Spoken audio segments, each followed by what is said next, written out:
Hi friends, இன்றைக்கி டே பார்த்திங்கன்னா கொஞ்சம் சீக்கிரமாகவே ஸ்டார்ட் ஆயிடுச்சு. நைட்டே வந்து தோசைக்கெலாம் ஊற வச்சு ரெடி பண்ணி வச்சுட்டேன்.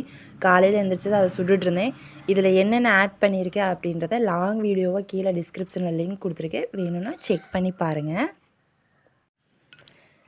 எப்போயாவது ஒரு தடவை தான் நாங்கள் 3 பேர் சேர்ந்து விளையாடுவோம். அது இன்றைக்கி தான் எங்களுக்கு அமைஞ்சிச்சு. அதான் 3 பேரும் கொஞ்சம் நேரம் விளையாடிட்டு இருந்தோம், நானும் பாப்பா தம்பி எல்லோரும்.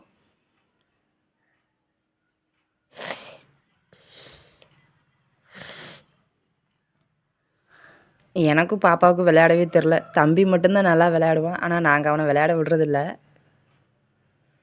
அதுக்கப்புறம் பார்த்தீங்கன்னா போய் கொஞ்சம் ரோஸ்லாம் பிடுங்கிட்டு வரலான்னு சொல்லி போனோம். இன்றைக்கி வந்து செம்பருத்தி பூ ஒன்று பூத்துருந்துச்சு, அதை ஒன்று பறிச்சிட்டு வந்துட்டோம். அதுக்கப்புறம் எங்களுக்கு தேவையான பூவை வந்து பறிச்சிட்டு வந்துட்டோம். கலர் பார்த்திங்கன்னா பயங்கரமாக இருக்குது. ஃபஸ்ட் டைம் மாவு வந்து அரைச்சி வச்சுட்டு போயிட்டோம், ஒரு 1/4 மணி நேரம் இருக்கட்டும்னு சொல்லிட்டு. அதுக்கப்புறம் தான் இப்போ தான் ஃபர்ஸ்ட் டைம் ட்ரை பண்ணுறேன் நான் இது வந்து. சரி, தோசையெல்லாம் நல்லா முறுமுறுன்னு தான் வந்துச்சு. பிடுங்கிட்டு வந்த பூ வந்து ஒன்று சாமிக்கு வச்சுட்டு மிச்சத்தை நாங்கள் வச்சுக்கிட்டோம். அப்படியே எப்பவும் போல் டியூட்டிக்கு கிளம்பியாச்சு. Okay bye. என்னம்மா சொல்லுற?